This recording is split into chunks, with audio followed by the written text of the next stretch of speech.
तीनों श्लोकों में यह पिरो दिया गया।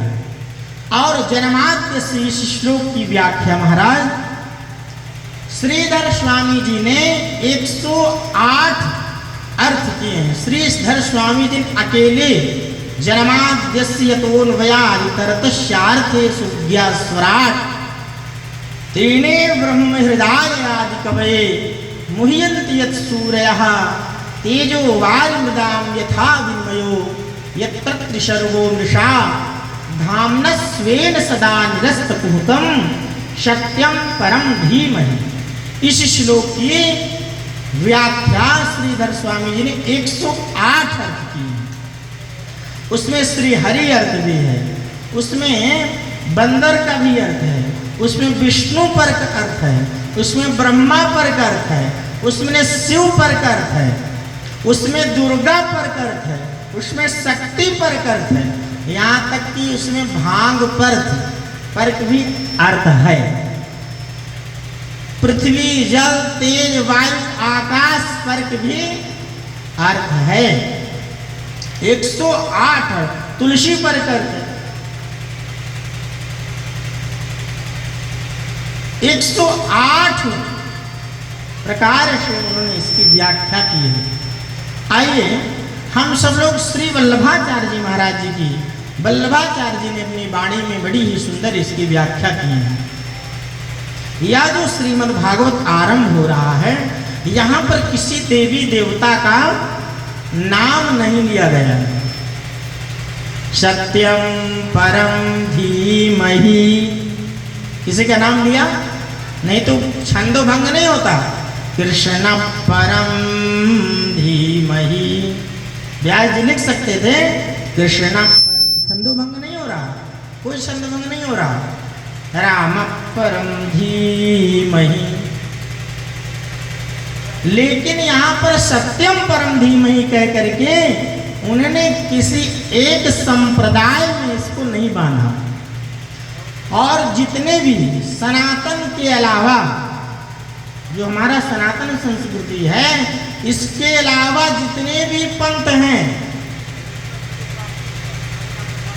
अपने अपने देवताओं को, अपने अपने पंथ को सब ही सत्य मानते हैं। कोई दुर्गा का भक्त है तो वह भी सत्य मानता है, हमारी भगवती दुर्गा सत्य स्वरूप है, सत्य स्वरूपा है। सब लोग अपने अपने हिसाब से, कोई रामानंदी कथा कह रहा है, हो सकता कृष्ण परम धीमहि कह देते, तो भाई जो संप्रदायवाद तो है ही है, निश्चित है यहाँ कि बहुत ऐसे भी एक कृष्ण इसी क्षेत्र में तो कोई हो तो मतलब इसको अन्यथा नहीं लेंगे, लेकिन वो कृष्ण के अलावा किसी को मानते ही नहीं। कृष्ण के अलावा वो किसी को ही नहीं मानते और वो कृष्ण को बाल स्वरूप ही मानते हैं।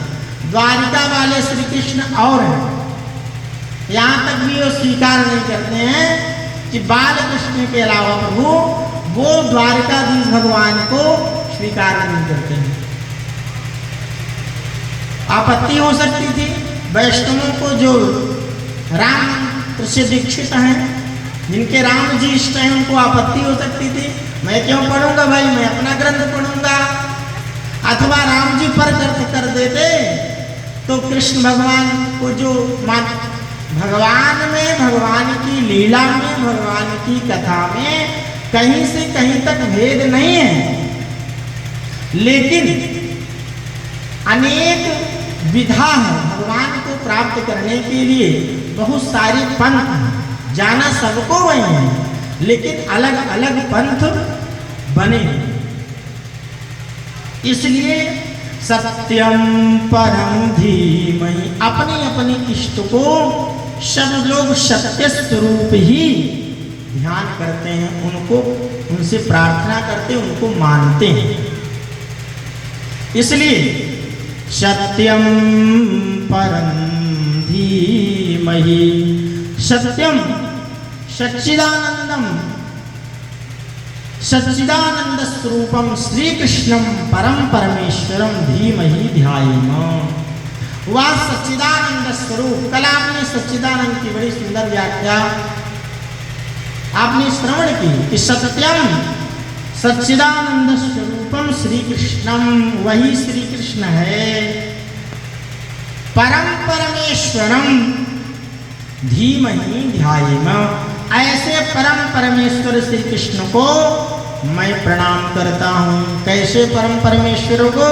जे जन्माद्यस्य, जन्माद्यस्य आद्यस्य जन्मादि विकार आदि रहितस्यापि, जो भगवान श्री कृष्ण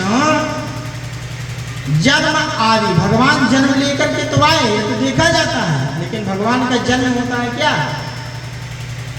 भगवान का जन्म होता है भय प्रकट कृपाला दीन दयाला कौशल्या हितकारी।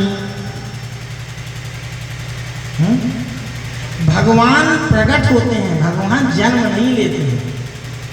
तो भगवान क्या है? जन्म आदि विकारों से रहित हैं, जन्म और मरण से रहित हैं। भगवान का जन्म नहीं होता, भगवान तो अवतरित होते हैं। जैसे व्यक्ति, एक उदाहरण के माध्यम से आप समझ लीजिए, कोई व्यक्ति है अंधे कुएं में गिर गया, दिखाई नहीं दिया, और कहीं कहीं ऐसा होता है खेत आदि में बाहर लोग पहले कुआं खोदते थे और कुआं में पानी नहीं रह गया, अथवा पानी है जो भी मान लीजिए, लेकिन अंधा कुआं है, कोई उसमें बना ही नहीं है कुछ टेकने के लिए, उसको पकड़ के आदमी अब जा रहा है रात्रि में कुआं में गिर जाए। अब जो गिरा हुआ है वो क्या करेगा? घबराएगा, रोएगा, चिल्लाएगा, परेशान होगा। क्यों? जब तक उसके पास कोई आ नहीं जाएगा। लेकिन एक व्यक्ति है जो उसके पास आता है, उस जो है परेशान व्यक्ति को सीढ़ी लगा करके, जिसे भी लगा करके उतरता है, तो उतरने वाला कभी परेशान होते देखा आपने? वो प्रसन्नता से उतर रहा है, उसको परेशानी नहीं है। लेकिन जो जल में गिरा है, कुआं में गिर गए सीधा अनजान में, वो तड़प रहा है, रो रहा है, चिल्ला रहा है। अंतर है कि नहीं? दोनों कुआं के अंदर है, उतरने वाला भी कुआं के अंदर है और गिरने वाला भी कुआं के अंदर है। एक प्रसन्न है क्योंकि वो उतरा है और चले जाएगा अपने मन से, लेकिन जो गिरा हुआ है उसकी सामर्थ्य नहीं है कि वो ऊपर आ जाए, इसलिए चिल्ला रहा, बिलबिला रहा। ये अंतर है भगवान में और जीव में। जीव जन्म लेता है, भगवान अवतरित होते हैं। तो भगवान धराधाम में जब आते हैं तो उस धराधाम के साथ लीला करते हैं, भक्तों के साथ रहते हैं, लीला करते हैं, अनेक लीलाएं करते हैं, भक्तों के ऊपर कृपा करते हैं। उसके बाद सारी सृष्टि को समेट करके और मस्त पैर फैला करके, पैर के ऊपर पैर रख करके देखते रहते हैं कि ये तो हमारे, जिनको हमने पाला पोषा, ये हमारे सामने सब नष्ट होते जा। लेकिन भगवान को कोई फर्क नहीं पड़ता और भगवान प्रसन्नता से स्वधाम गमन करते हैं। लेकिन जीव है, आता है तब रोता है, जाता है तब भी रोता है। तो भगवान के जन्म में भगवान अवतरित होते हैं, जीव जन्म लेता है। इसलिए जन्माद्यस्य आद्यस्य जन्मादि विकार रहित स्यापि, भगवान का जन्म नहीं होता। जन्माद्यस्य यतो नियतः यस्मात् वसुदेव गृहे जन्म। अब भगवान, लोग कहते हैं भगवान श्री कृष्ण कहाँ जन्म लिए? जन्म तो लिए नहीं, अवतार लिए, लेकिन लोग मानते हैं जेल में लोग लिए जन्म। भगवान तो कहाँ लिए जन्म? जेल में नहीं। हमारे यहाँ गृह किसको कहते हैं?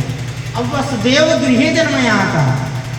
श्री वल्लभाचार्य महाराज कह रहे हैं कि वसुदेव गृह जन्म, यतः यस्माद् वसुदेव गृह जन्म, मतलब वसुदेव जी के गृह में जन्म लिया उन्होंने। हाँ, अब लोग कहेंगे नहीं महाराज, तो बिल्कुल मंच में बैठ करके बिल्कुल झूठ बोल रहे हैं। सबको पता है कि कारागार में, जेल में जन्म हुआ भगवान का। लेकिन आचार्यों की वाणी है, मिथ्या नहीं है। कहते हैं हमारे यहाँ गृह किसको कहते हैं? न गृहम गृह मिथ्याहो गृहिणी उच्यते। गृहिणी गृह उच्यते, जहाँ पर गृहिणी होती है उसको घर कहते हैं। ईंट पत्थर के बने हुए मकान को घर नहीं कहते हैं, उसको घर नहीं कहते। जहाँ पर हमारी गृहिणी रहती है उसको घर कहते हैं। न गृहम गृहमित्याहु गृहिणी गृह उच्यते, उच्यते कहते हैं। जहाँ पर गृहिणी होती है उसको घर कहते हैं। तो वहाँ पर वसुदेव जी भी हैं और माँ भगवती देवकी जी भी हैं। तो भगवान कहाँ जन्म लिए? वसुदेव जी के घर में जन्म लिए। इसलिए जन्माद्यस्य यतः, और महाराज अन्वयादितरतः, भगवान अनुपश्चात अयात अगच्छत। पुत्र अगच्छत, भगवान कहाँ गए, किधर आए? जन्म लेने के बाद बोले इतरत गोकुले अन्वयगात। भगवान जन्म लिए और सीधा कहाँ चले आए? सीधा गोकुल में चले आए। ऐसी माया का फंदा डाला कि सब जितने भी वहाँ पर नौकर चाकर लगे हुए थे देवकी के पहरेदारी में, ऐसा भगवान का दिव्य लालित्य दिव्य प्रकाश हुआ महाराज। जब भगवान का जन्म हुआ, भगवान अवतरित, इतना प्रकाश हुआ, इतना प्रकाश हुआ कि वहाँ पर केवल प्रकाश के अलावा एक दूसरे कोई देख ही नहीं पा रहा। केवल देवकी जी वसुदेव जी भगवान को देख पा रहे हैं। और भगवान ने ऐसा माया से सबको ओतप्रोत कर दिया, इतना प्रकाश कर दिया, किसी को कुछ नहीं दिखा और सब वहीं सो गए। सब वसुदेव जी और देवकी जी के हाथ की हथकड़ी, पैरों की वेणियां खुल गई। सीधा भगवान गोकुले अन्वगात, सीधा भगवान गोकुल पहुंच गए। अर्थेषु, अर्थेषु का अर्थ किया कंचवंचनादि प्रयोजनेषु। भगवान जन्म किसके लिए लेते हैं? किसके लिए लिए भगवान जन्म?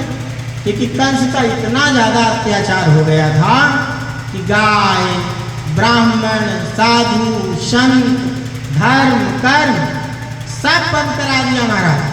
बोले नहीं, कुछ नहीं होगा,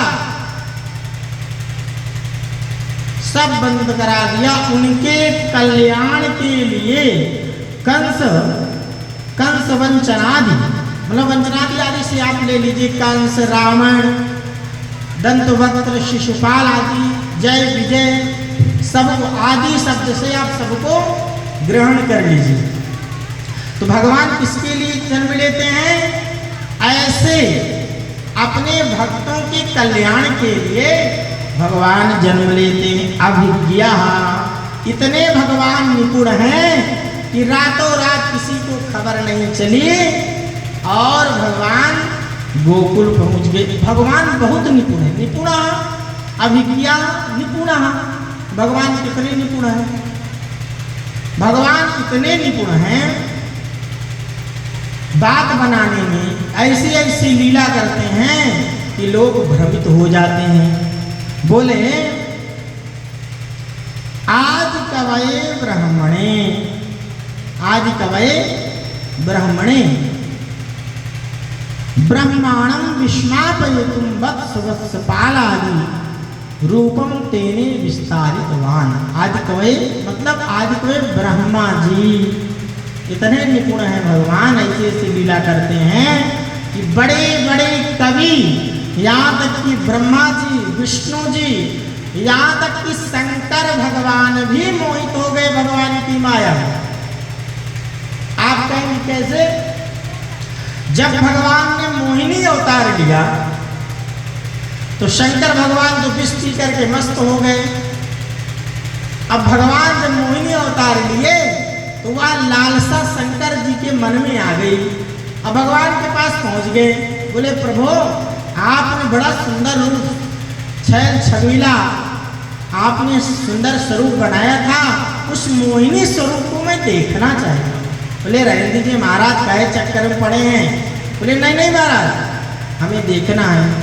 भगवान ने एक सुंदर स्त्री का रूप धारण, कितनी सुंदर विश्व सुंदरी रूप धारण किया, और भगवान एक गेंद ले लिए बड़ी सी, और उस गेंद को उछालते हुए ऐसे फेंक दिया, और उस गेंद के पीछे पीछे पीछे पीछे गेंद को पकड़ने के लिए वो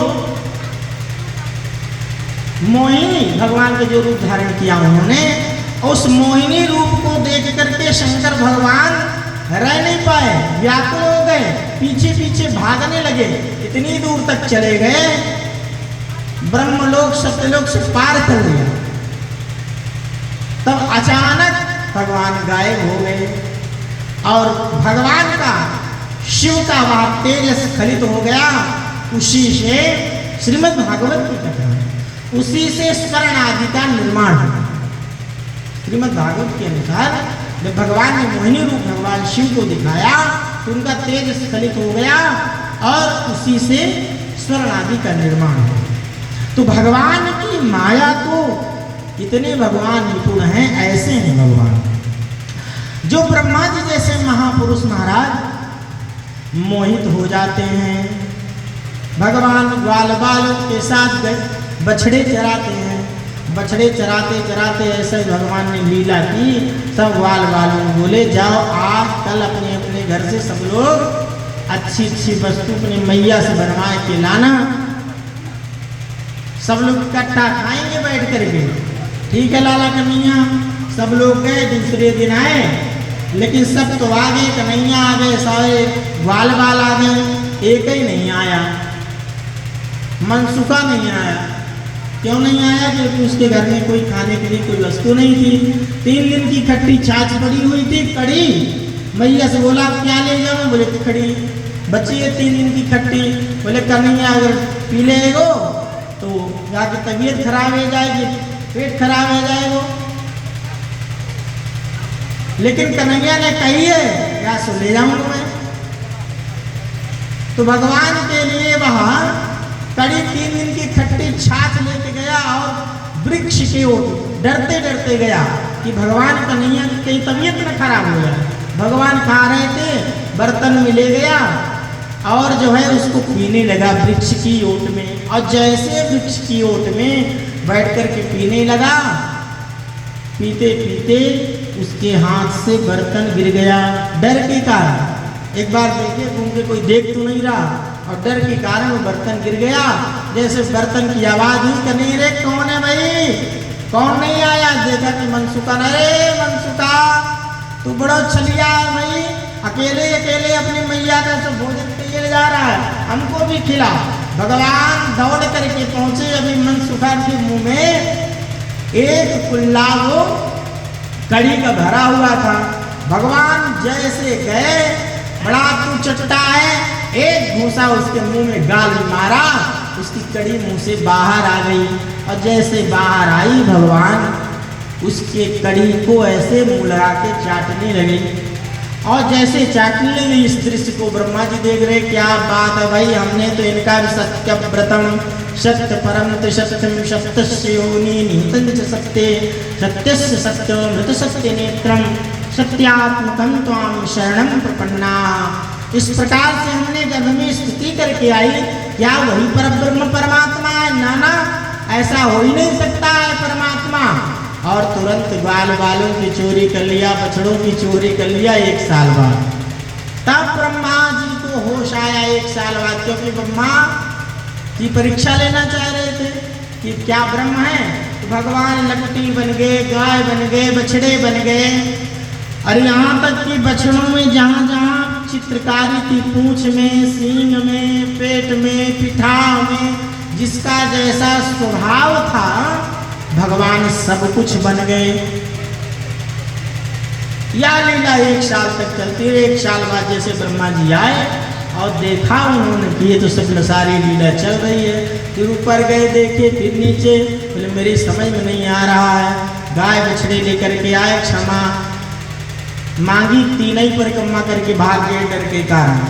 भगवान ने उनको माफ नहीं किया। तो बड़े बड़े महापुरुष भी, ब्रह्मा देवता भी भगवान के माया से मोहित हो जाते हैं, तो सामान्य पुरुष की क्या कहना।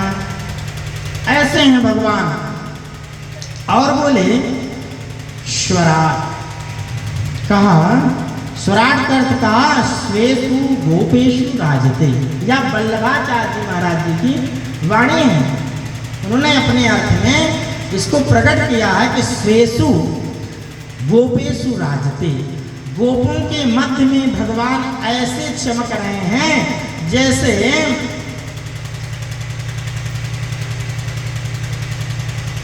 बड़े बड़े पहाड़ उसके ऊपर नीलमणि चमक रही हो, ऐसे भगवान चमक रहे हैं, खेल रहे हैं, कूद रहे हैं, ऐसे चमक रहे। राजते माने प्रकाशमान हो रहे हैं, सबसे अलग भगवान की वह दिव्य छवि हो रही। दूसरा स्वराट का अर्थ किया शारे गामा पाधा निशा, जो सभी में आप बंसी वादन करिए, चाहे हारमोनियम बजाइए, सब में 7 स्वर होते हैं। तो सारे गाम एक एक स्वर में भगवान विराजमान है, एक एक स्वर में।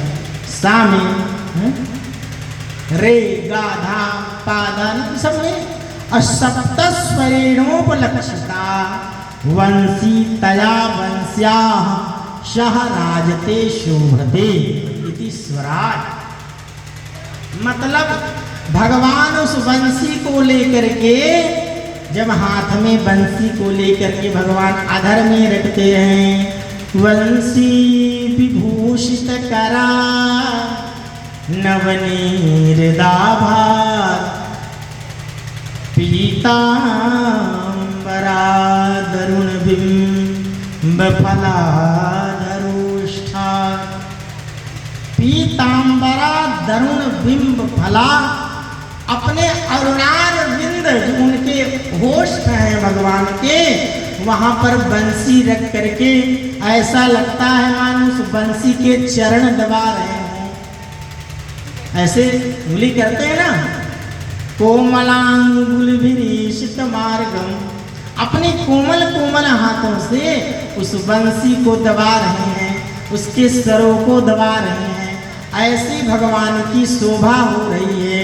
वंशी विभूषित करान, अपने हाथों में नवनीरदाभा पीतांबरा दरुण बिंब फलाधरुष्ठा। पूर्णेन्दु सुंदर मुखा अरविंद नेत्रा, कृष्णात् परम किमपि तत्त्वमहं न जाने। ऐसे श्री कृष्ण को छोड़ करके मैं तो और कुछ नहीं जानता हूँ। श्री कृष्ण ही परम तत्व हैं, उनके अलावा मैं किसी को नहीं जानता हूँ। इस प्रकार से भगवान स्वराट का अर्थ कर रहे हैं। और महाराज भगवान के तेजो वारि मृदाम यथा विनिमयो, तेजो वारि मृदाम यथा विनिमयो, इनमें दोनों में परस्पर विनिमय देखा जाता है। अलग अलग, जैसे तेज, आप कभी धूप में रोड में निकलिए सड़क में गाड़ी लेकर के, और खूब चमचमाती बिल्कुल खड़ी दोपहर हो, ऐसा लगता है आगे पानी भरा हुआ है, ऐसा लगता है। जब आप रोड में निकलेंगे गाड़ी लेकर के अथवा पैदल, तो दूर में ऐसा रोड में लगेगा कोई पानी भरा हुआ है, कोई जलाशय है, लेकिन पास में जाएंगे तो कुछ नहीं है, रोड ही है। और ये भ्रम हो जाता है। तेजो वारि मृदाम यथा विनिमयो, इसी प्रकार से दुर्योधन को भी भ्रम हो गया था। भगवान की ऐसी प्रचंड माया है, लोग भ्रम हो जाते हैं। दुर्योधन जब राजसूय यज्ञ चल रहा था, अश्वमेध यज्ञ चल रहा था, उस समय दुर्योधन गया तो पानी के ऊपर ऐसे ऐसी चित्रकारी की गई थी, ऐसी सजावट की गई थी, तो उसको लगा यह तो स्थल है चलने वाला। और जहाँ पर सच में भूमि थी वहाँ पर उसको ऐसा लग रहा कि पानी भरा हुआ, तो ऐसे उचट उचट करके पैर रखता था। और इस भ्रम में आगे बढ़ा, जहाँ पानी भरा तो इतना पुष्पादि लगाया गया था, उसको भ्रम हो गया, जाकर के पानी में कूद गया। ऊपर बहुत सारी देवियाँ थीं, ऐसा विद्वानों के द्वारा सुना गया है कि वहाँ द्रौपदी जी, लेकिन भागवत जी में नहीं लिखा है। आपको बता दें कि द्रौपदी जी दुर्योधन को देख करके हंसी, ऐसा भागवत जी में ऐसी कोई बात नहीं। लेकिन विद्वानों का मत है व्यासोच्छिष्टम जगत सर्वम, यह व्यास जी का उच्छिष्ट है, साहित्य है, उनका लालित्य है, इसलिए कहीं न कहीं वह प्रकट होगा। क्योंकि जितनी भी बातें हम लोग शास्त्र की